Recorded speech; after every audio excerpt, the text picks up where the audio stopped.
목사님 머리숱이 별로 없네. 예, 없어요.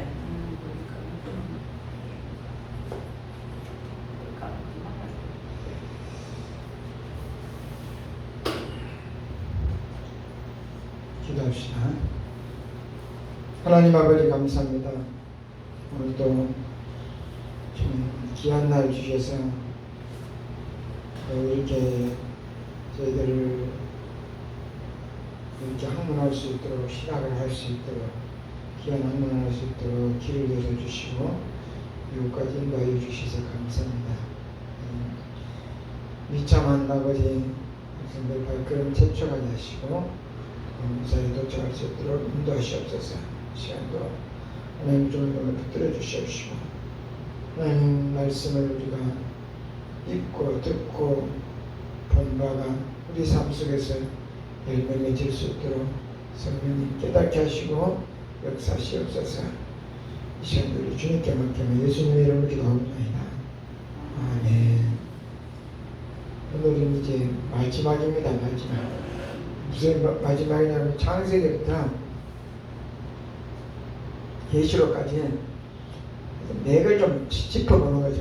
맥을 오늘은 데살로니가 전서부터 요한 계시록까지 다 이제 합니다. 데살로니가 전서는 사도 바울이 편지고 바울의 저서죠. 그런데 바울의 저서가 총 13권 정도 히브리서까지 적어야면 13권 정도 봅니다. 그런데 그 중에서 최고 먼저 기록된 게 데살로니가 전서로 볼 수가 있습니다. 이 데살로니가가 어디냐 그러면은 데살로니가는 알렉산더가 죽고 난 후에 그 뒤를 이어서 마게도냐 왕이 누가 되냐 그러면 이 카산더가 빌립보에 있었던 수도를 옮겨서 자기 아내의 이름을 따가지고 데살로니가로 명명한 도시입니다. 그러니까 예수님이 오시기 전 몇 년 전에 이 도시가 생성이 됐냐 그러면 315년경에 이 도시가 생성이 된 거죠. 그러니까 데살로니가가 어디에 있냐 그러면 좀 예루살렘에서 아주 멀죠. 빌립보, 막 데살로니가, 베레아 이런 도시가 마게도냐에 있는 도시인데, 그럼 고린도도 그쪽으로 다 있고, 그러니까 오늘날 같으면 그리스에서 가깝습니다. 그리스 아테네에서 가깝습니다. 이 데살로니가가. 그리고 이 아드리아 해와 비잔틴을 연결하는 중간에 위치하여서 번창하였습니다. 새롭게 생겨난 그런 도시에 유대인들은 한마디로 그 당시에 필수 요원으로 선발돼서 도시의 주요 구성원이 되어 있을 것 따라서 유대인들이 어느 정도 사니까 회당이 있어서 바울이 찾아가서 복음을 전했던 곳이 이 데살로니가입니다. 데살로니가. 그래서 바울이 데살로니가에 막 체류한 기간은 오래지 않습니다. 3주 정도 그 정도밖에 이었습니다. 그런데 그들 중에서 들을 기가 있어서 금방 복음을 받아들인 사람들이 상당수가 있었습니다. 그래서 이들이 핍박 가운데서도 자신들의 신앙을 잘 유지하고 있는지 알고 싶어 했는데 이 디모데를 통해서 그들의 신앙이 견고하여 흔들리지 않고 있었다는 것을 보고를 받고 격려하기 위해서 자기들이 전에 3주 정도 복음을 전했거든요. 디모데를 통해서 그것이 어떻게 신앙생활을 하고 있는지를 그 격려하기 위해서 오늘 이 편지 데살로니가 전서를 한마디로 썼습니다.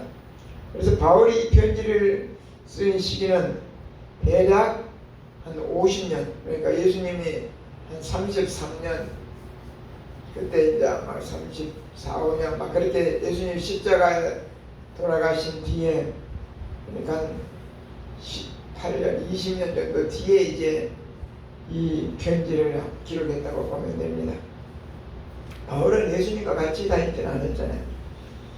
그래서 대략 한 50년에서 52년 사이에 이 데살로니가 전서가 기록이 되었습니다. 그래서 바울이 이 핍박 가운데서 고난 가운데서 데살로니가 교회 성도들의 인내와 사랑을 칭찬하고 위로하고 격려해 주면서 주님의 이 재림을 바라보고 흔들리지 말 것을 권면하고 있는 책입니다. 이 글입니다. 이 편지가. 그래서 이 본서의 데살로니가전서의 매 장 끝에는 그 재림에 대한 말씀이 계속 강조되고 있습니다. 지금. 그리고 1장 10절이나 2장 19절, 3장 13절, 4장 16절, 5장 23절 등에서는 주님의 그 강림, 재림에 관한 메시지가 계속 이어지고 있습니다. 고난이 있다 해도 주님의 재림을 바라보고 낙심치 말라고 당부하는 말씀입니다. 오늘 이 여기 그림은 데살로니가전서에서 이 재림의 비밀이 예수 그리스도인데 이 그 데살로니가전서에서 보는 구속사가 뭔가, 제가 구속사란 말을 자꾸 합니다. 구속사란 뜻은 하나님의 구원의 역사를 줄여서 구속사라 그럽니다. 이 데살로니가 전서를 통해서 하나님이 어떻게 구원의 역사를 이루어가는가, 그것은 재림의 비밀이 예수 그리스도인데, 데살로니가 전서가 있고 후서가 있습니다. 그러니까 편지 한 번 앞에 쓰고 또 뒤에 또 다시 한 번 쓴 게 이제 후서입니다. 그래서 요거는 어디에서 썼냐 그러면 고린도에서 데살로니가 교회에 보낸 첫 번째 편지가 이 데살로니가 전서거든요. 그런데 그림은 나와 있죠. 그래서 여러분 앞전에 골로새서 했잖아요. 골로새서에서는 기억하시는가요? 세월을 아끼라고 말씀하셨습니다. 그렇지 않으면 골로 간다. 그래서 기억이 나시죠? 세월을 아끼지 않으면 골로 간다. 재림의 한마디로 재림의 세월, 골든타임을 거룩하고 흠없이 살면서 기다리라는 것이 이야기로 진행이 됩니다. 그런데 그것이 이제 골로새서인데, 데살로니가 교회는 사도 바울의 2차 선교 여행 때 세워진 교회죠. 3주 정도 있었다 그랬습니다. 그래서 이 편지에서 사도 바울은 재림 때, 주님이 다시 오실 때 재림 때 성도는 어떻게 살아야 하는지 그 이야기에 대해서 기록하고 있습니다. 그래서 주님의 재림의 시기는 알 수가 없고 주의 날이 밤에 도둑같이 이르기 때문에 빛에 거하듯 거룩하게 살라는 것이 이 데살로니가 전서의 이 한마디로 하나님의 구속사적인 관점입니다. 그리고 이제 좀 또 뒤에 또 나올 것입니다. 그 다음에 바로 데살로니가 후서가 나옵니다. 지금 구체적인 그 외에는 또 설명할게요. 한 묶어서 지금 하려고 합니다. 데살로니가 후서는 뭐냐 그러면, 이걸 왜 또 바울이 또 두 번째 편지를 썼냐 그러면, 데살로니가에 있는 성도들이 바울의 첫 번째 데살로니가 전서 첫 번째 편지를 받아보면서 이 재림의 진행에서 크게 고무되었습니다. 주님의 곧 오신다, 주님의 곧 오신다. 고무되어서 오히려 문제가 발생해 버렸습니다. 주님의 곧 오신다고 하니까 뭐 문제가 발생했냐 그러면, 주님의 그 재림이 임박한 줄 알고 사람들이 일도 하지 않고 오늘날 같으면 그냥 기도만 하고 말씀하고 일도 안 나가버리고, 그렇게 하지 않고 돌아다니면서 문제를 일으키는 사람들이 지금 무리를 일으키는 사건들이 많이 일어나고 있습니다. 그래서 이것에 대해서 바울은 이 잘못된 이 종말론적인 그러한 것이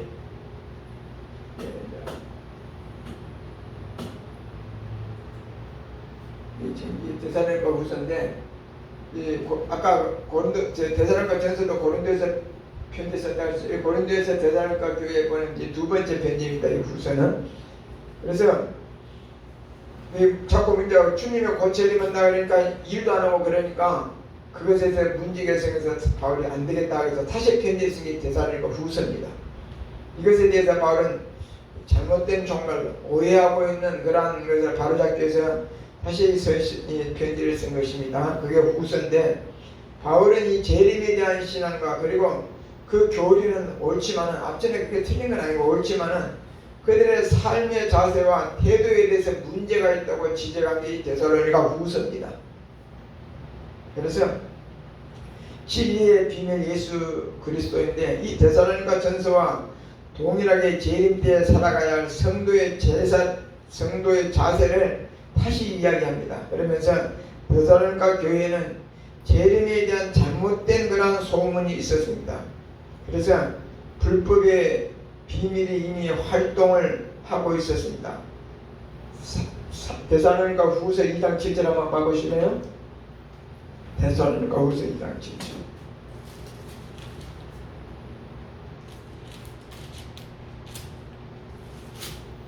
데살로니가 후서 2장 7절 한번 읽어봅시다. 시작. 우리는 사도로서 마땅히 데살로니가 후서 2장 7절. 시작. 불법의 비밀이 이미 활동하였으나 지금은 그것을 막는 자가 있어 그 중에서 옮겨질 때까지 하리라. 여러분, 불법의 비밀이 지금 이 불법의 비밀은 뭘 말하냐 그러면 진리의 비밀이신 예수 그리스도가 이제 불법의 비밀이 활동이 하고 있는데, 이 불법의 비밀은 진리 비밀이신 예수가 오시게 되면 이것은 죽게 된다. 그 뜻이 또 8절에 그렇게 나와 있습니다. 8절에 2장 8절에 같이 볼까요? 그때는 어떠냐? 주님 오실 때 그때 불법한 자가 나타나리니 주 예수께서 그 입의 기운으로 그를 죽이시고 강림하여 나타나심으로 폐하시리라 그랬습니다. 그러니까 이 불법의 비밀은 불법의 비밀, 진리의 비밀은 예수 그리스도인데, 이 진리의 비밀이신 예수 그리스도가 오시면 그거는 사과를 다 죽게 된다고 말씀드립니다. 그래서 주의 재림에 관한 불법의 비밀에 여러분들은 현혹되어 넘어가지 않도록 깨어 있으라는 게 이 데살로니가 후서입니다. 자, 그러면 앞전에 그 빌립보서부터 우리가 바울이 감옥에서 썼다, 편지를 썼다 그래서 지금 이거 데살로니가 전서는 아니라 고린도에서 쓴 거죠. 감옥에 있는 것은 아니고 감옥에서 쓴 성경 4권이 있습니다. 그게 뭐예요? 에베소서, 빌립보서, 골로새서, 빌레몬서, 이 4권이 감옥에서 편지를 썼다 해서 옥중서신이라고 그럽니다. 자, 그런데 이 빌립보서부터 이 데살로니가 후서까지 핵심이 뭐냐 그러면, 이 갈라디아서 살펴보는 것이 우선 좋은데, 갈라디아서는 또 기억하셔. 비진리를 갈라내서 한마디로 자유자가 되기 때문에 갈라디아서라고 했습니다. 갈라낸다. 비진리하고 진리하고 갈라낸다 그 말입니다. 또 에베소서는 그 이제 자유를 얻은 자가 교회의 사명으로 사는데, 교회의 사명은 뭐냐? 교회 사명이 선교죠. 선교. 지역과 세계 선교입니다. 그 선교이니까, 선교라는 것은 뭐냐? 전도자는 생명을 잉태한다. 이게 애를 낳았다 이렇게도 생각하면 아니죠. 그래. 에베소서가. 그리고 빌립보서 2장 5절 내 연이 이만큼을 하고 그리스도 예수의 마음에, 그러면서 하여튼 빌립보서는 어떤 상황 속에서도 일체의 비결을 빌려오니까, 한마디로 어떤, 지금 감옥에서 썼는데도 기뻐할 수 있었습니다. 왜? 어떤 상황 속에서도 바울은 기뻐할 수 있었습니다. 예수 그리스도 때문에. 그래서 어떤 상황 속에서도 일체의 비결을 가지고 오니까, 빌려오니까 뭐라고요? 빌립보서. 그 다음에 골로새서는 아까 말씀드렸죠. 골든타임을 놓치면 골로 가기 때문에 골로새서라고 했습니다. 깨어있으라. 이거 놓치지 말아요. 그래서 이 재림이 어떻게 이 살아야 하는지에 대한 대답이, 그런데 이제 그렇게 하면서 구체적으로 그 재림을 그러면 어떻게 살아야 되는가, 이걸 기회를 놓치지 마라 이렇게 하면서 행동 지침, 구체적으로 행동 지침이 뭐냐 그러면 그것이 데살로니가 전후서.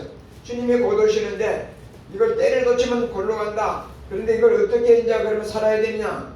구체적인 실천 방안. 그러니까 어떻게 살아야 하는가 해답이 데살로니가 전후서라고 보시면 됩니다. 그것이 이제 거룩한 삶이죠. 이런 방법대로 숙지하면 기억에 오래 남을 수 있습니다. 그러면서 사실 보면 빌립보서는 1장부터 4장까지 되는데 빌립보서에는 모든 환경 상황 속에서 만족할 수 있는 일체의 비밀은 바로 아까 말한 대로 빌립보서 2장 5절 가보죠. 너희 안에 이 마음을 품으라 곧 그리스도 예수의 마음이네. 그는 근본 하나님의 본체시나 하나님과 동등됨을 취할 것을 여기지 않냐 하시고 오히려 자기를 비워 종의 형체를 가지고 십자가에 죽으셨다고 했습니다. 그러면서 이 예수 그리스도의 마음을 품으면 어떤 환경 속에서도 만족할 수 있다는 그 말씀입니다. 그분의 심장으로 사는 것, 그게 진짜 그분의 이 마음을 품으라, 그분의 심장을 본받으라 그 말이죠. 네, 예수 그리스도처럼 낮아지고 마음을 피우라는 것입니다. 누가복음 9장 23절인가 아무든지 나를 따라오려거든 자기를 부인하고 그 다음에 매일 자기 십자가를 지고 나를 쫓을 것이다. 매일 자기를 부인이나 또 여기서 자기를 피우거나 똑같습니다. 똑같은데 자기를 피운다는 거예요. 예수님이 원래 어떤 분이요? 하나님이시잖아요. 하나님과 동등됐다고 그랬잖아요. 그런데 사람같이 낮아지고 오히려 종의 형체를 입었다는 것입니다.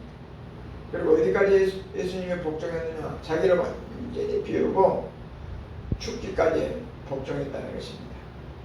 이렇게 예수님 우리도 이렇게 낮아지고 마음을 비우고 이거는 쉽지 않습니다. 우리 힘으로 되지 않습니다. 실제 내 생각, 고집, 지금까지 내가 살았던 경험 이런 거 다 했잖아요. 이걸 비우고 자꾸 기도한다는 이걸 비우는 거죠. 성령님이 나를 없애고 주님으로 채워라 그 말입니다. 성령님이 일하시도록 예수님이 그랬잖아요. 예수님이 그러면서 그 하나님의 그를 높여주시잖아요. 우리도 그렇습니다. 날마다 하는 게 그분의 심장으로 살아나는 것입니다. 빌립보서 그게 일체 비밀이라는 거예요. 어디든지 환경의 문제가 아니다. 그런데 이것은 사람의 능력을 되지 않기에 예수 그리스도가 직접 그렇게 살도록 해 주시겠다는 것입니다. 우리가 안 됩니다. 이거는 말로 해야 되는 게 아니고 생각이 되는 게 아니고. 그래서 복음에 합당한 삶을 사는 일체의 비밀은 그리스도 일체의 비밀이라는 말은 어떤 경우에도 적응할 수 있는 비결을 말합니다. 일체의 비밀이라 돈이 있든 없든 자식이 어떻게 되든 뭐가 어떻게 되든 어떤 상황 가운데서도 적응할 수 있는 그 비결이 일체의 비밀은 어떻게 하냐? 그리스도의 능력으로 내 안의 주인으로 살아주시는 것입니다. 주님이 주인이 되면 그걸 그렇게 할 수 있다 이 말씀입니다. 그렇죠? 주님이 주인이 되면 원해도 누가 비판하고 손깍질해도 주님이 주인이 되면 넉넉하니 이길 수 있습니다. 우리가 막 참는다고 그거 아니죠. 이거는 내가 막 날마다 나를 죽이는 거죠. 날마다입니다. 너희 안에 이 마음을 품으라. 이거는 한번 마음먹은다 된 게 아니라 날마다 세상에 마음이 있으면 또 하고 또 자식이가 마음이 많이 가거나 세상적인 문화에 많이 가면 또 주님으로 품고 주님으로 품고 일제히 그게 빌립보서고 그 다음에 아까 말한 대로 골로새서는 일체의 비밀이고 골로새서는 실체의 비밀 한마디로 골로새서에 보면 이단 철학과 헛된 속임수와 사람의 유령과 세상의 초등학문은 모두 그림자고 실체는 뭐냐? 골로새서 2장 17절에 골로새서 보세요. 실체는 다 이런 거는 실체는 예수 그리스도라고 골로새서 2장 17절에 나와 있습니다. 2장 17절에 보십시오.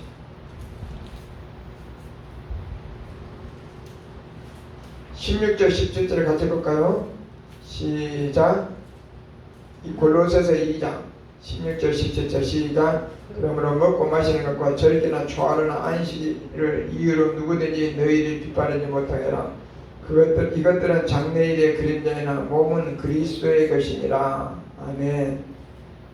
한마디로 다른 거는 다 그림자다는 거예요.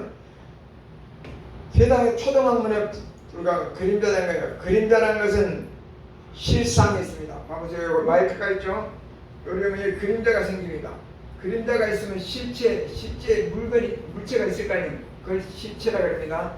그런데 다른 것은 우리가 모든 것은 다른데 예수 그리스도가 실체고 다른 거는 예수 그리스도의 그림자다 그 말씀입니다. 이해가 되시죠? 그래서 골로새서 아까 말한 대로 세월을 아끼라고 한 것은 나한테 주어진 이 시간이 언제까지인지 모른다는 의미고, 그래서 우리에게 주어진 시간이 언제까지인지 모릅니다. 그런데 그것이 바로 이 순간이, 내일은 우리가 모르죠. 어떻게 될지. 이 순간이 바로 골든타임이라는 거예요. 골든타임. 알죠? 최고의 황금의 시간이라는 것입니다. 그래서 골로새서 1장에는 존재의 실체를, 2장에서는 지식의 실체를, 3장에서는 생명의 실체를, 생명의 실체는 예수의 생명이고, 4장에서는 세월의 실체를 설명합니다. 그리고 실체의 그 비밀이 예수 그리스도라는 것입니다. 그래서 사도 바울은 이단을 그리스도로 걸러내라는 것입니다. 위조 지표의 강배를 위해서 진표를 계속 이용하지만 이 이단을 골라내기 위해서 이단을 잡고 먼저 알라고 하지 말고 오히려 예수 그리스도와의 이용감이 이단은 자동으로 분별이 됩니다. 그렇죠? 골로새서를 그렇게 말해가지고 그 다음에 지금 우리가 왜 이걸 말했냐 그러면, 자 구체적으로 이제 마지막 때 이런 것들이 있는데, 구체적으로 재림이 됐을 때는 그럼 어떻게 우리가 준비하고 어떻게 살아야 되는가. 이 골든타임은 우리가 세월을 아끼고 시간을 놓치지 말라고 했는데, 그러면 어떻게 해야 되는가. 그것이 이제 데살로니가전서 후서다 그랬습니다. 재림이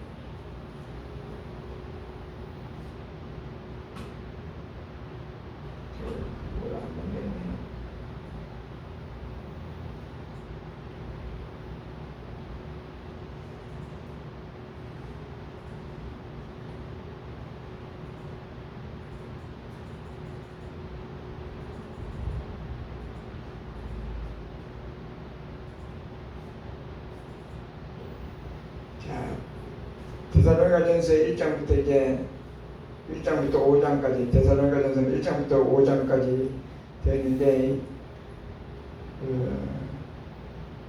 재림의 비밀이 무엇인가. 재림 때 성도는 이제 거룩하게 살아야 됩니다.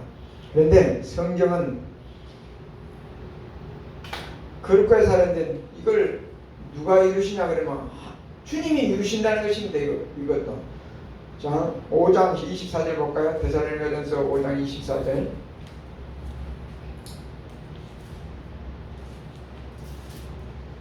(23절) 24절 같이 봅시다. 데살로니가전서 거룩하게 살아야 되는데 누가 이루시냐? 주님이 이루신다는 것입니다. 23 데살로니가전서 5장 23절 24절 시작. 평강의 하나님이 친히 너희를 온전히 거룩하게 하시고 또 너희의 온 영과 혼과 몸이 우리 주 예수 그리스도께서 강림하실 때 흠없게 보존되기를 원하노라. 흠없게 보존되기를 원하노라 그래놓고 24절 너희를 부르시는 이는 믿으시니 그가 또한 이루시리라 그랬습니다. 이루시리라. 이것은 예수님이 재림하실 때까지 거룩하고 흠이 없게 우리를 보존하시겠다는 뜻입니다. 그래서 거룩을 유지하는 방법은 항상 그게 구체적으로 나왔습니다. 항상 기뻐하고, 그 다음에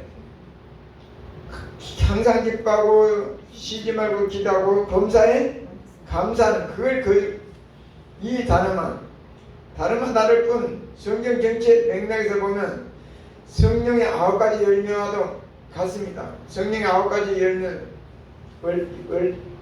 원래 한 가지입니다. 성령의 열매가 맺힐 때 사랑과 희락과 기쁨과 오래 참과 자비함과 쭉 하면서 성령이 이 9가지 열매, 거룩을 유지하는 방법, 그것이 재림의 유지하는 방법은 항상 기뻐하고 쉬지 말고 기도하고 범사에 감사한다. 그런데 아까 이렇게 되려면 어떻게 한다 그랬어요? 바울이 감옥에서도 기뻐할 수 있었던 것은 누구 때문에 그랬습니까? 예수 그리스도 때문에 그랬습니다. 자기를 비워야 됩니다. 한마디로 성령이 충만해야 된다 그 말씀입니다. 자기를 비우고 그 안에 뭘로 채우냐? 예수를 채운다는 것입니다. 그렇죠. 그리스도의 영으로 채운다는 것입니다. 그것을 말씀하고 있습니다. 그러면 성령의 아홉 가지 열매도 이것도 그리스도로 채워지면 성령이 충만하면 아홉 가지 열매가 열립니다. 그렇죠? 우리가 의지적으로 여는 게 아니고 충만하면 성령의 아홉 가지 열매가 사랑과 희락과 화평과 오래 참음과 자비와 양성과 충성과 온유와 절제가 된다는 것입니다. 한 방에 딱 되는 게 아니고 또 우리가 아까 말한 대로 우리가 그럼 갑자기 이렇게 막 금방 아니다 그랬죠. 이 마음 너희 안에 이 마음을 품으라 말은 한번 품고 끝나는 게 아니다 그 말씀입니다. 또 다른 데 가 있으면 또 잡아갖고 오고 또 마음이 다른 데 가 있으면 또 잡아갖고 오고 너희는 날마다 자기 십자가를 지라는 것입니다. 그렇죠? 날마다 그리할 때 아홉 가지 열매가 열리고 재림을 준비하는 한마디로 거룩을 유지하는 방법이라는 것입니다. 그리고 데살로니가 후서는 1장부터 3장까지 됐습니다. 데살로니가 후서에 보면은 그림 보시죠. 후서는 예수 그리스도의 재림입니다. 성도는 질 대신 그리스도의 인내 안에서 세상의 마지막 때 이제 환난을 이기게 된다는 것입니다. 재림의 때를 말하는 누가복음 19장에 보면 열문화 비유가 어떤 왕이 와서 열문화를 가지고 이렇게 깎아 맡기죠. 그러니까 이제 마지막에 계산하는데 이 열문화 비유에서 어떤 사람이 열문화를 줬더니 열문화를 더 남기고 어떤 사람은 5문화를 남기고 어떤 사람은 못 남기고 그렇죠? 그리고 10골을 주고 5골을 주고 그렇게 하잖아요. 근데 이 재림의 때 이 비유입니다. 이게 충성하라는 것입니다. 우리 각자에게 달란트를 맡겼다는 것입니다. 충성하는 것이다. 왕이 없는 상태에서 지금은 그렇죠. 왕의 부재라 그러죠. 왕이 없는 상태에서 왕이 쉽지 않은 것처럼 왕 앞에서 일하는 것처럼 충성하는 것. 지금 예수님이 없지만 예수님 옆에는 충성하는 것입니다. 그러니까 데살로니가 후서의 인내 3장 5절에 가보시죠. 데살로니가 후서 3장 5절에 한번 가보시죠. 또 그래. 예? 껐다가 다시. 아니 에어컨, 에어컨이랑 에어컨. 소주. 춥진 않은데 추워요? 이따 또 켜게. 데살로니가서 3장 5절 찾아보시죠. 3장 5절.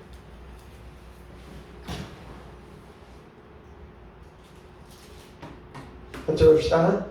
주께서 너희 마음을 인도하여 하나님의 사랑과 그리스도의 인내에 들어가게 하시기를 원하노라 그랬습니까? 그러니까 지금 마지막 때 이제 주님이 재림하기 전에 이 데살로니가 후서 어떻게 생활한 삶에 대해서 나오는데 인내를 설명할 때 그 열문화 비유를 끌어서 설명하는 이유가 왜냐하면 그 지금 우리가 다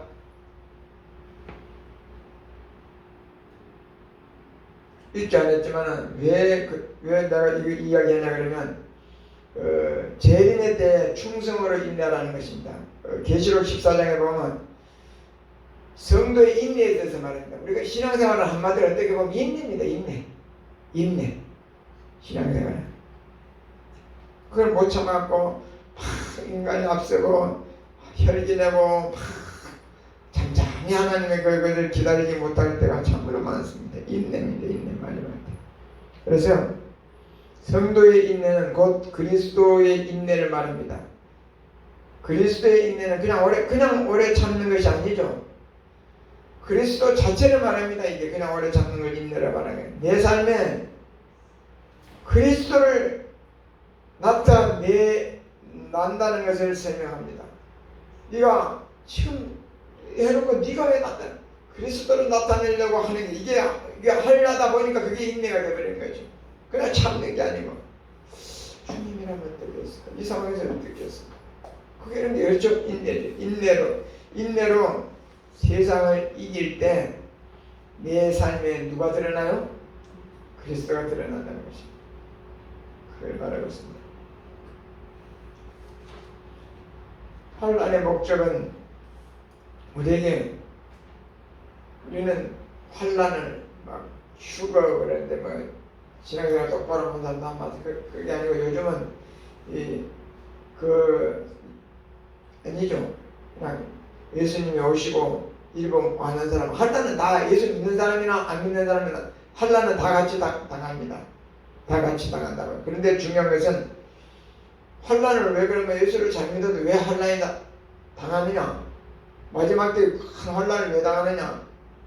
다 이제 우리가 연관돼서 보면 됩니다. 이사야서 45장에 보면 하나님이 이사야 선지자를 통해서 고레스에게 말씀하십니다. 내가 천지를 창조했다. 45장에 보면. 그런데 빛도 있고 어둠도 있고 빛이 있는데 어둠도 있다는 것입니다. 그 다음에 평안과 더불어 환란도 하나님이 창조했다는 것입니다. 사단이 준 게 아니라 하나님이 창조했다고 말씀하고 있습니다. 그러니까 환란은 창조물입니다. 한번 찾아볼까 이걸 우리가 기억에 탁 나니 이사야서 45장 7절이요. 좀 시간이 많네요. 이사야서 45장 7절. 환란도 하나님이 창조했습니다. 이사야서 45장 7절.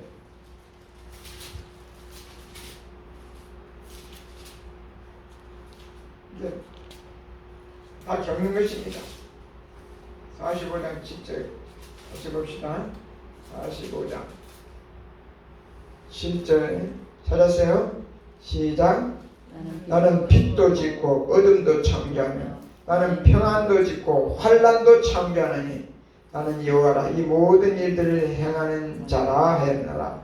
하나님이 빛도 짓고 어둠도 창조하고 평안도 짓고 환란도 창조했다는 것입니다. 그렇게 창조에는 항상 목적이 있다. 왜 하나님은 그러면 환란을 만들어가지고 우리에게 주느냐? 그 목적은 뭐냐 그러면 그것을 로마서에서 찾아볼 수 있는데 환란의 목적은 구원의 소망입니다. 사람이 여러분 힘들고 어렵고 그러면 어떻게 해요? 여기서 빨리 조금만 기다리면 이제 이게 이 날이 정한 내일인데 좋은 날이 올 거야. 그걸 뭐라 그래요? 소망이죠. 왜 환란이냐? 사람이 환란도 없고 막 자기 마음대로 다 돼버리고 그러면 뭔 소망이 있겠어요? 미래에. 그렇죠? 지금이 좋은데. 환란은 왜 주느냐? 환란의 목적은 구원의 소망 때문에 그럽니다. 그렇죠? 하나님 너무 힘들어요 하고 하나님을 찾잖아요. 그 소망. 그게 목적입니다. 그런데 중요한 것은 인내와 연단을 거친다는 것입니다. 환란의 목적이 소망을 깨달으면 그래서 베드로 전후서가 쉽게 열리죠. 왜 그러는가?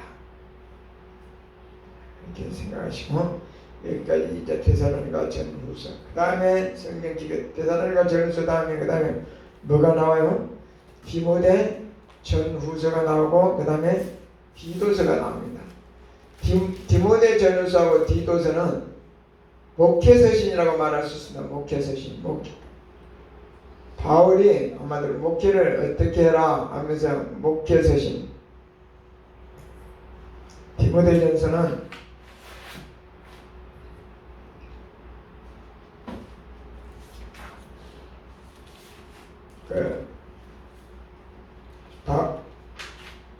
바울이 이제 로마에서 가택연금을 당했습니다. 로마에 후송돼가지고 이거는 좀 대사님까지 틀리게 이거는 한참 뒤에 썼습니다.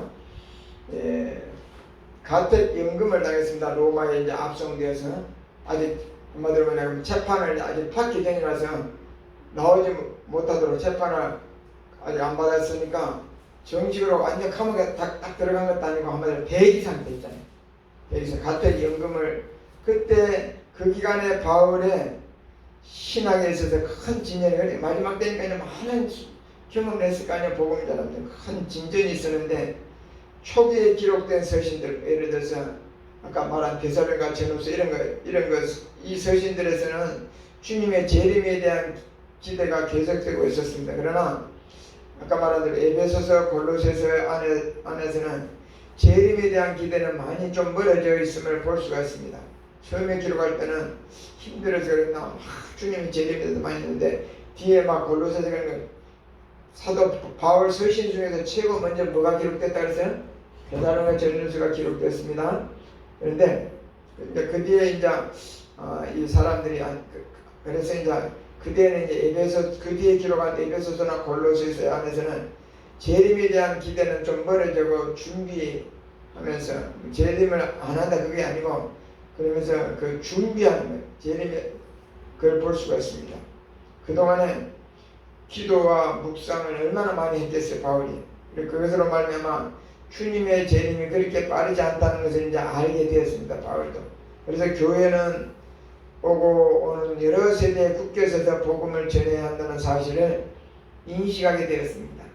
그래서 이제 에베소서 2장 7절에 또 그렇게 말했고, 그래서 이 교회를 지도해갈 이제 주님이 바로 하는 게 아니라 나도 이제 여기서 바울이 로마에서 죽을 걸 알잖아요 어느 정도. 그렇죠?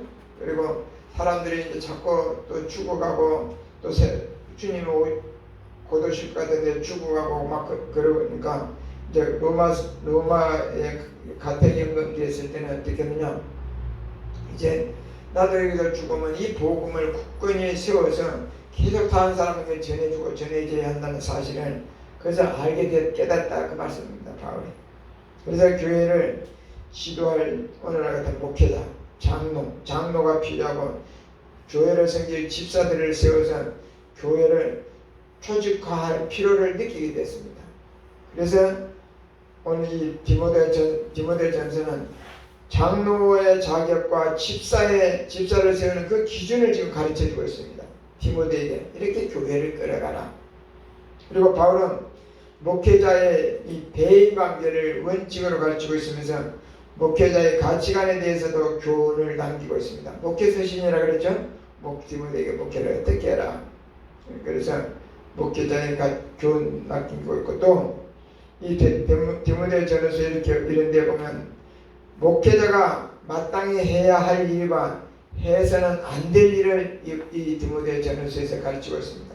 그래서 목회자로서 반드시 숙지해야 할 기본 상식을 가르쳐서 젊은 디모데가 성도들로부터 멸시받지 않고 일할 수 있도록 한마디로 이 편지를 지도하고 있습니다. 또 교회 안에 다른 교훈이 들어오지 못하게 감독하는 일도 목회자가 감당해야 된다고 말하고 있습니다. 이 편지에. 그리고 무엇보다 중요한 것은 착한 양심을 가지고 주님의 피로 사신 하나님의 무리들을 잘 먹이라고 가르친 게 이 디모데 전서 후서입니다. 디모데 전서를 한번 봐볼까요?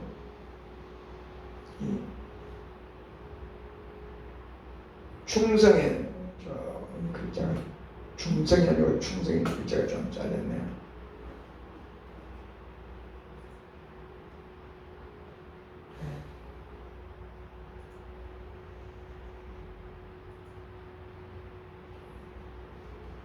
디모데전서의 구속사는 무엇이냐?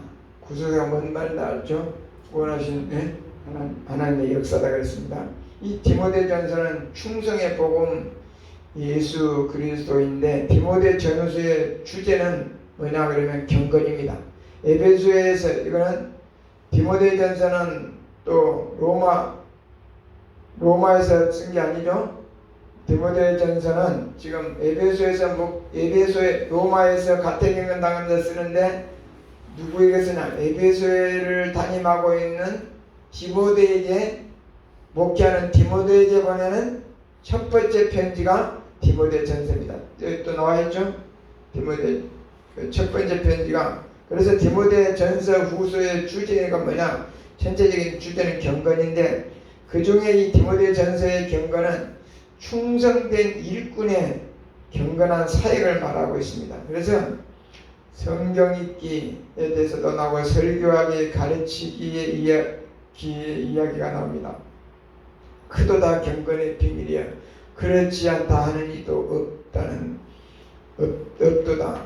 디모데후서 3장 16절에도 봅시다.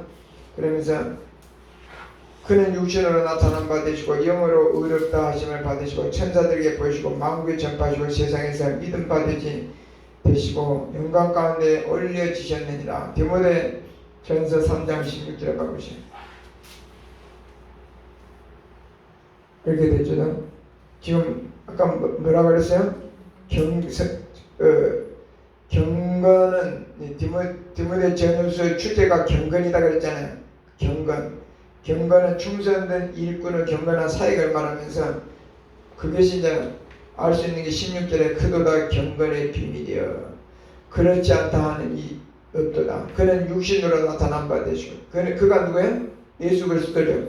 육신으로 나타난 바 되시고 영으로 의롭다 하심을 받으시고 천사들에게도 보이시고 만국에 전파되시고 세상에 믿음 받으시고 영광 가운데서 올려지셨느니라. 영광 가운데서 승천했다고 말씀입니다. 이 말씀은 경건은 한마디로 뭐냐? 예수님을 뜻합니다. 경건은. 경건이라는 단어는 영어 성경에 이 리니스라고 되어 있는데 리니스라고 되어 있는데 즉 경건은 하나님이 있는 자를 경건이라고. 하나님이 있는 자가 경건이다. 겉보기에 막 그런 게 아니고 그 안에 하나님이 있는가 그것이 경건한다는 말입니다. 그래서 디모데전서에는 경건이 곧 충성이라는 결론을 내리고 있습니다. 구체적인 걸 이제 또 뒤에 봅시다.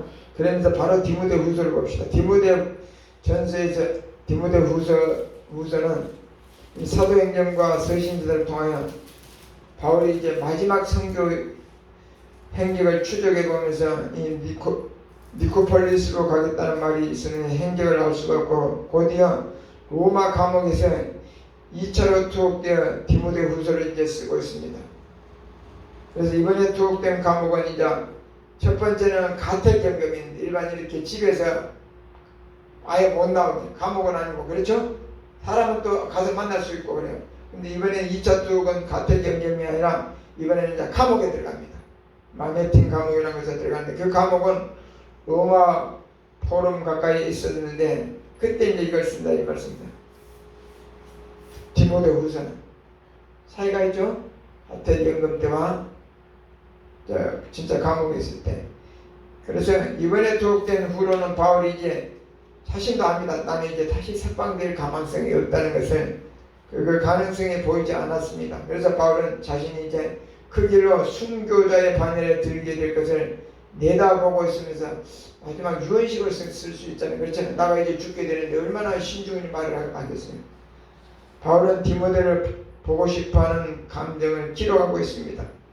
그래서 디모데후서는 바울의 마지막 서신이면서도 이 디모데후서는 유언과 같습니다. 바울의 열쇠가 중에 유언과 같은 게 이 디모데후서입니다.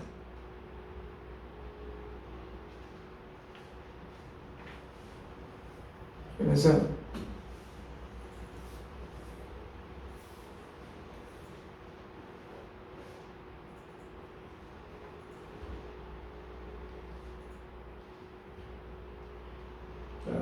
디모데후서 보면 선한 복음 예수 그리스도 이 경건의 복음이다 그랬죠. 예수 그리스도입니다. 디모데 전후서의 그 주제는 경건이다 그랬습니다. 그 중에 디모데후서의 경건은 충성된 일꾼의 경건한 생활을 말하고 있는데 그래서 경건하게 사는 자는 어떠냐? 복음과 함께 고난을 받게 된다는 것입니다. 경건한 자가 받는 고난과 핍박은 예수님의 발자취를 따라가는 것입니다. 그렇죠. 또 사도 바울은 복음과 함께 고난받는 것이 예수 그리스도를 나타내는 경건의 능력이라는 것입니다. 그러니까 과연 복음을 경건이 뭐냐? 복음을 위해서 고난받는다는 거 복음을 위해서 자기 잘못 그런 게 아니고 그 고난 그래서 예수 그리스도를 나타내는 이 경건의 능력이라고 고백하고 있습니다. 그것이 경건의 능력이다. 복음과 함께 고난받는 게 그것이 경건의 능력이다 그 말씀입니다. 이것이 가능하려면 예수의 믿음을 소유해야 됩니다. 예수님과 같은 믿음을 소유해야지. 그렇죠? 예수님이 그 고난을 다 이기셨던 것처럼. 그 다음에 지금 제가 이게 9번을 해야 되는데 디모데후서 이걸 말하고 있습니다. 제가 설명을 하면서 잘못 눌렸네. 디도서를 눌렸네. 보셔요. 디모데가 보낸 두 번째 바울의 마지막 편지. 바울도 그러고 베드로도 그러고 그 당시에 가장 악랄한 황제가 누구냐면 네로 황제. 네로 황제에서 죽었습니다. 이 바울도. 네로 황제. 네로의 핍박을 바울 자신이 그래서 순교를 직감하고 유언처럼 남긴 게 이 디모데후서입니다. 그리고 복음과 함께 고난받는 것. 예수 그리스도를 나타내는 경건의 능력이라는 거예요. 복음과 함께 고난받는 게. 복음이 있는 자, 경건한 자, 주를 위해 감옥에 갇혀도 부끄러워하지 않았고 바울이 그렇죠. 세상, 자식, 돈에 매이지 않고 오직 복음에 매였고 예수의 은혜 안에 강건, 예수의 믿음, 소유, 천국을 소망했다고 나왔습니다.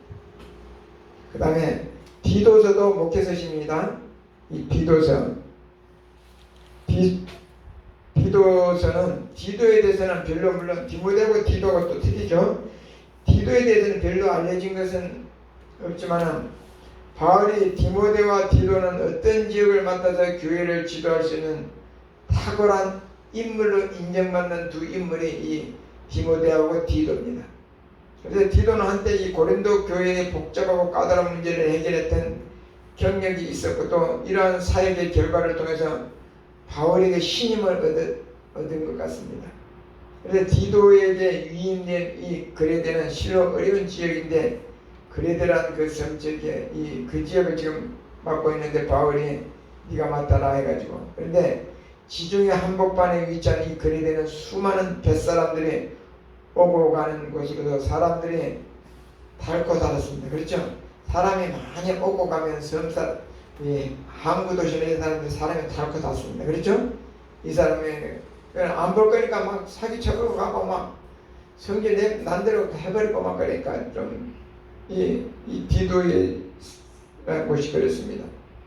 거칠고 거짓된 사람들이 많았습니다. 이 글에 대해서는. 그러한 곳에서 이 디도가 사역을 했다고 말씀입니다. 그러한 거 일할 수 있는 사람으로서 디모데보다 디도가 낙점을 받은 것으로 볼 수 있는데 디도는 한마디로 사람들을 해결을 잘하는 그런 인물이었기 때문에 아마 바울이 디도를 이 글에 대해서 맡겼는 것 같습니다. 그리고 장로와 집사를 세우는 기준과 교훈도 디모데 전서하고 대동소이합니다.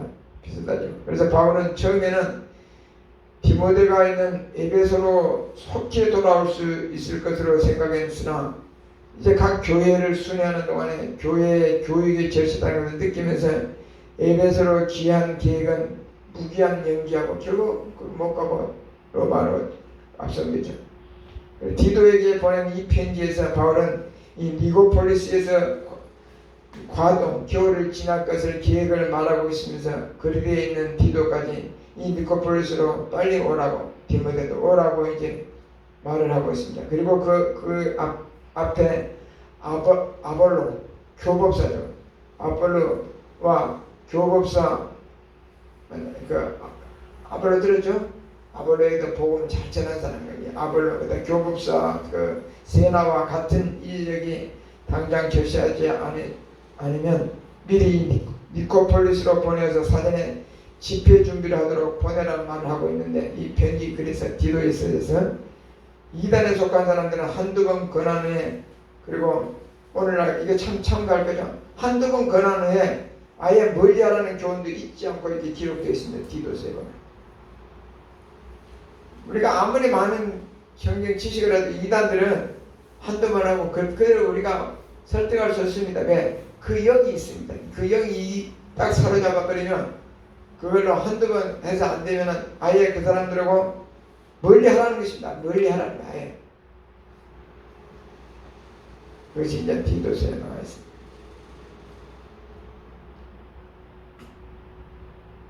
아멘.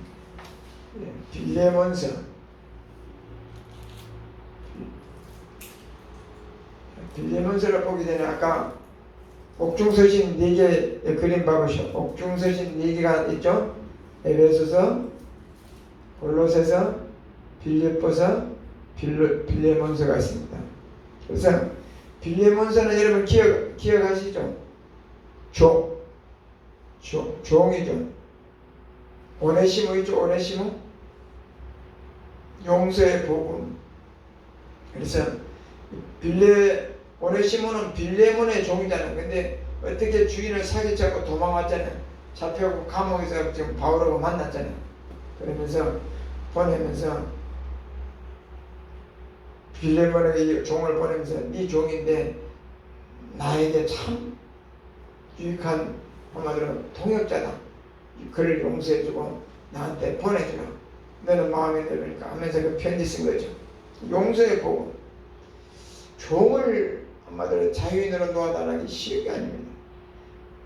용서의 복음 예수 그리스도죠. 앞에 서신들과 연결해서 우리가 생각하면 경건하게 살아야 하는 골든타임의 시기에 그 경건의 모습이 선한 일로 드러나야 하는데 뭐냐 그러면 선한 일로 이제 경건의 모습이 나타나는 게 사랑하고 용서하고 축복하는 천국의 용서의 삶을 빌리몬스가 실제로 보여주는 것입니다.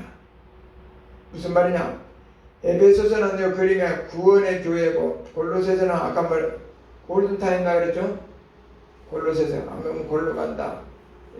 정신이 깨어있으라. 그리고 빌립보서는 예수로 어떻게 하면 예수로 살 수 있는가 그 비밀을 말해놓고 빌레몬서는 구체적으로 그러면 뭐냐 그게 용서라는 것입니다. 용서. 그래서 사랑하고 용서가 축복하는 천국의 용서의 삶을 빌레몬서가 실제로 지금 보여주고 있습니다. 빌레몬서. 메시아가 나의 주인으로 살아주시지 않으면 그렇게 할 수가 없습니다. 이거 용서할 수 없습니다. 아니, 도망간 것도 그냥 도망간 것도 아니고 주인의 소유인데 물건을 갖고 아니면 돈을 엄청나게 갖고 돌아갖고 도망가 버렸어요. 근데 용서도 해주고 놔주라는 것입니다. 그리고 형제로 받아 종을 이건 지금 우리는 지금 이제 다 이해가 안 갈 것입니다. 이걸 이제 그러면서 이제 이렇게까지 실천하라고 말해요. 용서. 메시아가 나의 주인으로 살아주시지 않으면 이렇게 할 수 없습니다. 내 지식과 내 율법으로는 그것을 갈라낼 수 없습니다. 비진리를 갈라냄으로써 종을 형제로 부를 수 있는 자유가 그에게 생긴 것이죠. 예수 그리스도 안에 생긴 것입니다. 이게 이제 복음의 자유죠. 그게 이제 빌리몬서입니다. 빌리몬서. 이것도 거기서 썼다 해서 옥중서신이죠. 그러면 아까 그 디모데 전후서 디도서 그게 무슨 서신이라고 그랬어요? 디모데 전후서 그거는 디모데 목회에 대해서 그렇죠? 목회에 대해서 지금 어떻게 목회를 할 것인가 그거에 대해서 바울이 디모데에게 쓴 거다 그랬잖아요. 디도에게 쓴 거고. 그래서 이제 그것을 다시 한번 또 보겠습니다.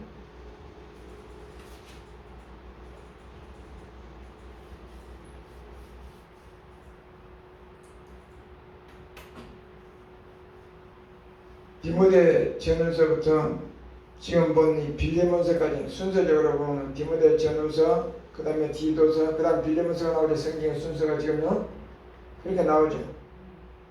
그래서 디모데 전후서 다 목회서신이라고 했습니다. 디도서 그 그림을 봐보시면 목회서신, 교회 공동체 생활, 목회자와 성도의 경건 생활에 대한 지침서가 이 디모데 전후서.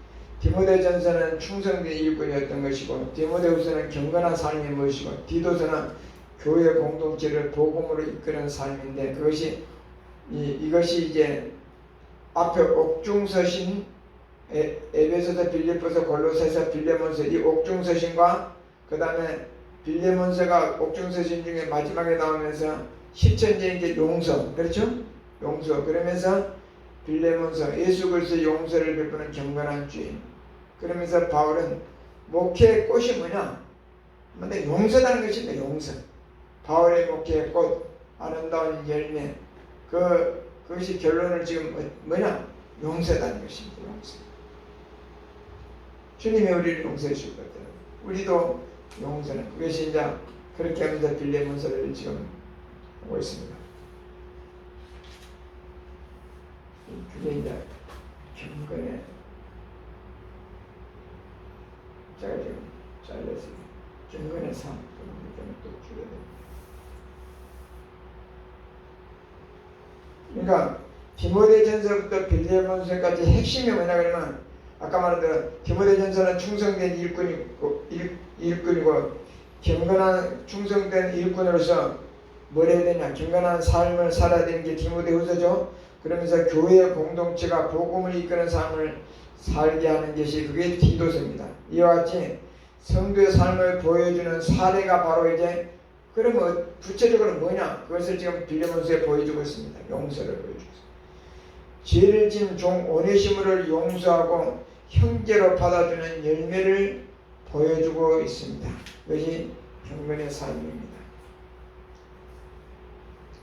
아까 또 자세히 보면 디모데전서 이제 구체적으로 이제 디모데전서는 1장부터 몇 장까지 됐죠? 1장부터 6장까지 됐죠? 1장부터 6장까지 디모데전서는 됐습니다. 그래서 목회에 아주 중요한 사역에 대한 당부를 바울에게 지금 말하고 있습니다. 그래서 디모데전서와 후서에 아까 말한 그 주제는 경건이고 경건이라는 것은 단순한 신앙생활이 아닌 예수를 살아내는 것이 경건이다 그랬습니다. 그러기 위해서는 사도 바울은 목회에서 중요한 세 가지 사역이 있는데 이 세 가지 사역이 뭐냐 그러면 공적인 성경 읽기하고 설교하고 교육을 당부하고 있습니다. 오늘날 교회에서 설교와 교육은 잘하고 있습니다. 설교 교육은 잘 이루어지나 공적인 이 성경 읽기는 좀 약화되어 있습니다. 성경 읽기를 개인화시켰기 때문에 알아서 개인들이 읽으라. 근데 여러분들 얼마나 많이 성경을 읽습니까? 그래서 내가 이렇게 해서 이제 말 먹으나 예를 들어서 내가 이렇게 디모데전서 강의한다. 그럼 바로 디모데를 이 자리에서 그냥 읽어버릴까? 그 생각도 좀 해봤어요. 그건 어때요? 괜찮아요. 그게 괜찮겠어요? 네. 그래 물어보더라고 어떤 사람이. 성경 통독을 하노? 성경을 읽고 싶은가 봐요. 그래서 그 대신 그러면 이제 지금 이거는 두 학기에 끝나는 그거는 학기가 많이 좀 길어질 거예요. 왜냐면 그리고 또 이틀 동안은 수업을 계속 연달아서 해버려야지. 그래도 좀 하고 성경 요거 좀 보고 읽으면 이해가 빨리 되거든요. 그 대신 빨리 해서 통독을 할 거예요. 그걸 이제 그러면 내년 학기부터 아니 2학기부터 이제 생각을 해보겠습니다. 그러면 이제 아니면 말씀 묵상하는 그 시간에 짧은 시간에 묵상은 그거는 성경이 아니죠. 이게 성경 통독을 하는데 지금 우리가 통독 자체는 안 하고 있잖아요. 지금 한마디로 아웃라인 맥만 디모데전서는 이럴 때 맥만 잡아주는 거잖아요. 그것만 잡고 각자 읽어야 돼. 가서 적어갖고 요거 이렇게 성경 그래야지 여러분들이 이제 그러면 이해도는 이제 높아질 거예요.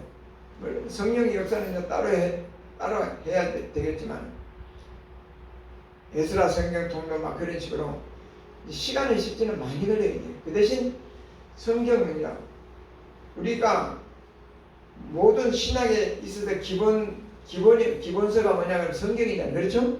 성경에 관련된 걸 다 하잖아요. 기독론이니 뭐 교회사니 성경과 관련된 것을 다 하고 있잖아요. 성경 기본서를 텍스트를 이거를 보면서 그냥 읽을까? 그러면 한 4시간 중에서 한 30분 정도 이렇게 하고 읽어지는 거죠.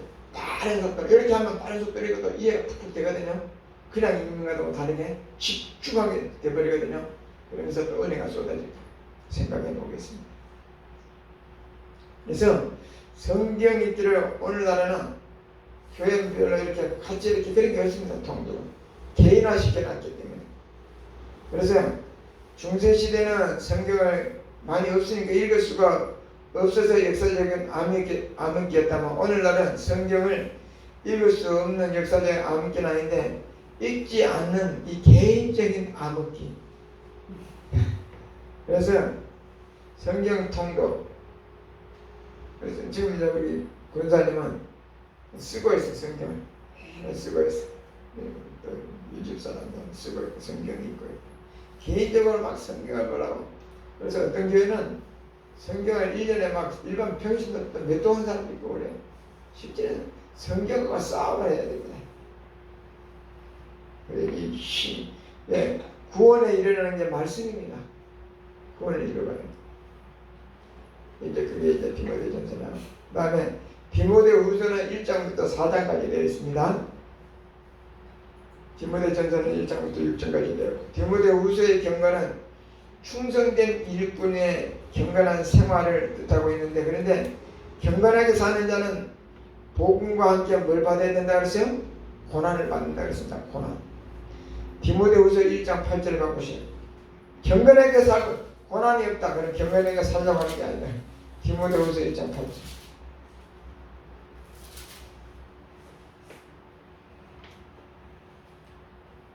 같이 봅시다. 시작. 그러므로 너는 내가 우리 주를 증언함과 또는 주를 위하여 갇힌 자 된 나를 부끄러워하지 말고 오직 하나님의 능력을 따라 복음과 함께 고난을 받으라. 복음과 함께 고난을 받으라는 것입니다. 내가 하고 싶은 대로 하지 말으면 돼요. 고난은 내가 하고 싶은 대로 하면 사람은 그러잖아요. 편하게만 하고 유익된 것만 하고 그러잖아요. 아니다. 경건이 뭐냐? 복음과 함께 고난을 받는 거예요. 그래서 사도 바울은 영적 아들 디모데에게 마지막 복음의 편지를 쓰면서 고난에 대한 이야기를 합니다. 이것이 세상이 아닌 경건의 복음의 메인 제자의 삶을 말해주고 있습니다.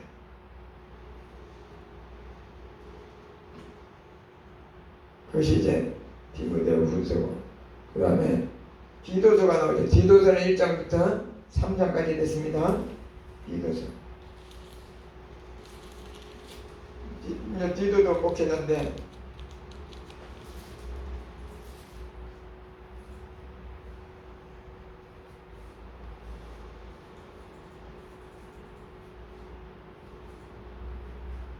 선한 복음이었습니다.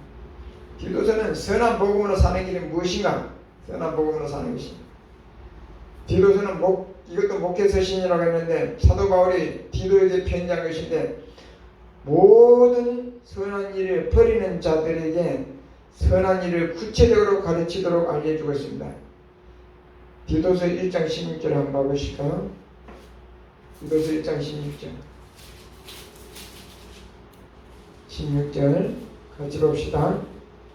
그들이 하나님을 시인하나 행위로는 부인하니 가증한 자여 복종하지 아니하는 자여 모든 선한 일을 버리는 자니라. 하나님은 시인해. 그런데 행위로는 뭐라고요? 하나님은 없는 것처럼 행동한다는 것입니다. 그게 가증하다는 것입니다. 복종하지 아니하는 자고 모든 선한 일을 버리는 자다는 것입니다. 입으로는 하나님을 시인해. 하나님을. 그런데 행동으로는 하나님이 있는 것처럼 행동하지 않아요. 그래서 이 선한 일을 구체적으로 이제 가르치고 있는 게 이 디도서입니다. 뭐가 선하냐?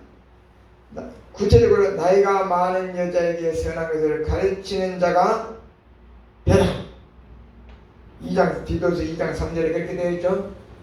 디도서 2장 3절 같이 읽어봅시다. 시작.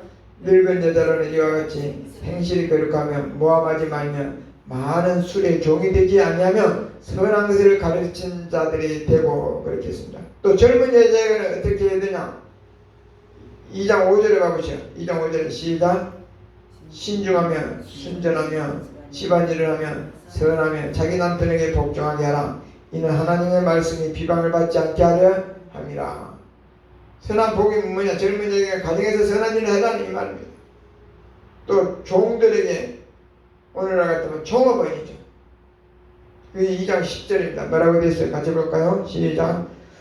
9절 10절 보시면 종들은 자기 상전들에게 범사에 순종하여 기쁘게 하고 거슬려 말하지 말며 훔치지 말고 오히려 모든 참된 신실성을 나타내게 하라. 이는 범사에 우리 구주 하나님의 교훈을 빛나게 하려 함이라. 종들에게는 선한 충성을 거면하고 가르치겠습니다. 그런데 그 선한 일이란 한마디로 예수 그리스도의 죽으심과 부활로 사는 우리의 삶, 즉 이것은 예수로 살아야 됩니다. 예수로 살아야지. 이 선함을 할 수 있습니다. 예수로 살아야지. 나와있죠? 나이 많은 여자는 선한 것을 가르친다. 젊은 여자는 가정에서 선하게 행하는 자가, 종은 선한 충성을 하는 자. 그래서 예수로 사는 자만이 이 선함이 나온다는 것입니다. 우리에게는 선함이 없습니다. 우리는 조금 해놓고 자기의가 나와요. 그거는 선함이 아니죠.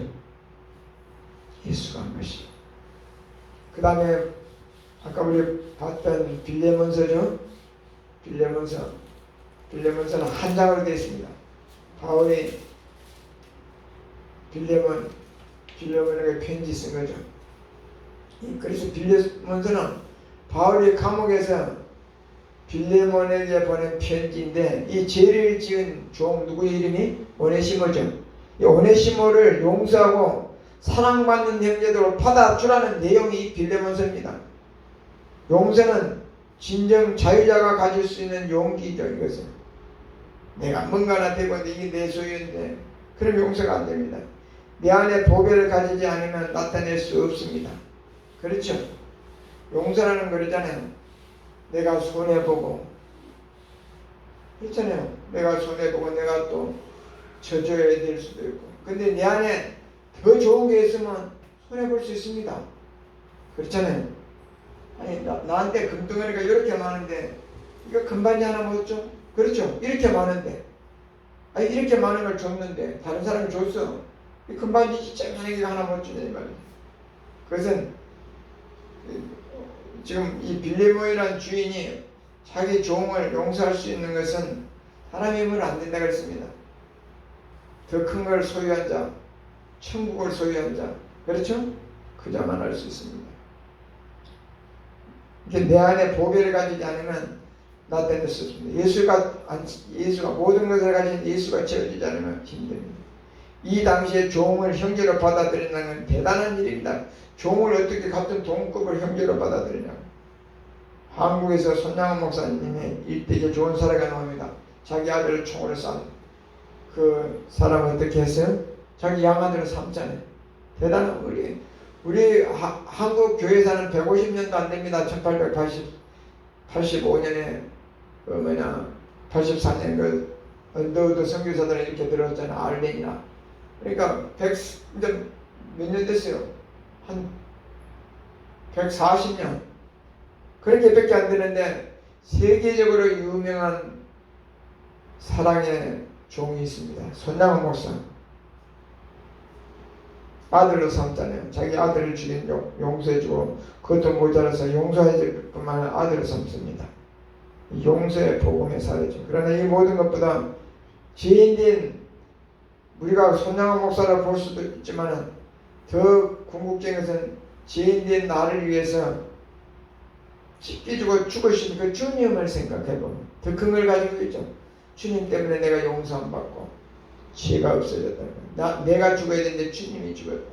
근데 내가 저걸 용서를 못해. 그것을 지금 빌레몬서에 보여주고 있습니다. 이렇게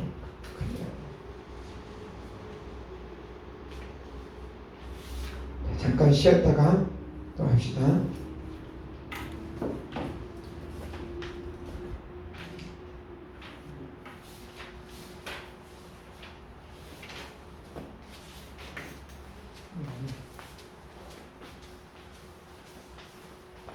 시끄럽다.